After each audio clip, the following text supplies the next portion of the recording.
से भावना ने ब्रेक पर जाने से पहले कहा था कि 13 सीटों पर जो उपचुनाव सामने आ रहे हैं उस पर हम बात करने वाले हैं। तो देश भर के अलग अलग राज्यों की अगर बात करें तो 13 विधानसभा सीटों पर आज उपचुनाव के लिए मतदान शुरू हो गया है।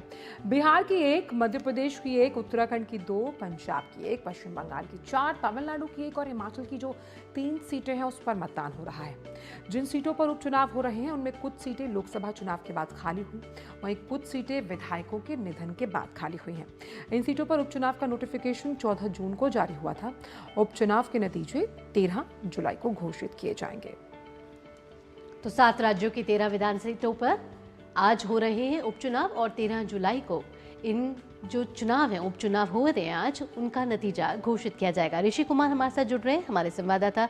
ऋषि, आपसे ताज़ा अपडेट लेना चाहेंगे कि जिस तरीके से आज 7 राज्यों में 13 विधानसभा सीटों पर हो रहे हैं उपचुनाव, इन सीटों की समीकरणों की बात की जाए तो किस तरीके से समीकरण बैठ रहे हैं, और कहा यह जा रहा है कि एनडीए और इंडी गठबंधन दोनों के बीच कड़ी टक्कर देखने को मिल रही है, और लोकसभा चुनावों के बाद अब जो ये 7 राज्यों के 13 विधानसभा सीटों पर उपचुनाव है, कितने अहम माने जा रहे हैं? देखिए, हर चुनाव बेहद जरूरी होता है और अहम भी होता है। ये लोकतंत्र है और लोकतंत्र की कहानी में चुनावों के बिना कोई भी कहानी आगे नहीं बढ़ती है, और ये दो लड़ाकों का शक्ति प्रदर्शन भी देखा जा रहा है। हम जानते हैं कि जब कोई एक फाइनल राउंड होता है और उसमें जब कोई हार जाता है और कोई जीत जाता है तो उसके बाद एक कशिश रह जाती है, काश एक और मुकाबला मिल जाता। तो उसी तरीके का ये मुकाबला बहुत जल्द देखने को मिल रहा है, क्योंकि INDIA गठबंधन और एनडीए की जो मुकाबले हुए थे पिछले लोकसभा चुनाव में, उसके बाद ये सबसे पहला मुकाबला है जिसमें कि दोनों को अपना अपना जोर आजमाइश करने का एक बार फिर से मौका मिलेगा।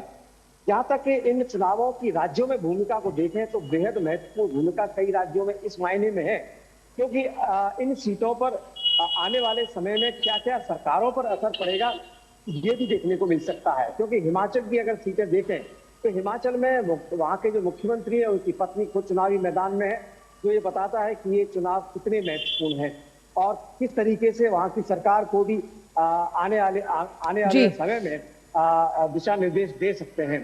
दूसरा, जैसे कि पश्चिम बंगाल की बात करें, 4 सीटें हैं, वहां पर टीएमसी को अपना दमखम दिखाने का दोबारा मौका मिलेगा। हालांकि जो 3 विधायक थे वो बीजेपी में चले गए थे और उन्होंने इस तरीके का जो माहौल बना था वो परिस्थितियां बनी। बिहार हम देख रहे हैं, एक सीट जरूर है, लेकिन वहां जो मुकाबला है जेडीयू और वहां पर जो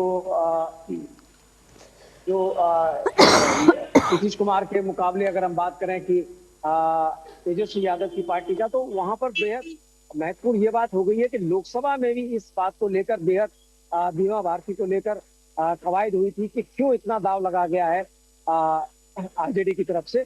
तो ये बेहद महत्वपूर्ण है वहां पर भी। तो इस तरीके से अगर हम देखें तो 7 राज्यों की 13 सीट जरूर है, लेकिन ये एक मिनी सेमीफाइनल टाइप का है आगे आने वाले समय की जो विधानसभा चुनाव होने हैं उस लिहाज से। एक और महत्वपूर्ण पहलू है कि इन चुनावों के बाद तुरंत जल्दी इसका नोटिफिकेशन आ सकता है। उत्तर प्रदेश की भी 10 सीटों पर विधानसभा चुनाव होने, तो कहा जा रहा है कि वहां की सियासत अब और उपचुनावों के माध्यम से आगे बढ़ेगी।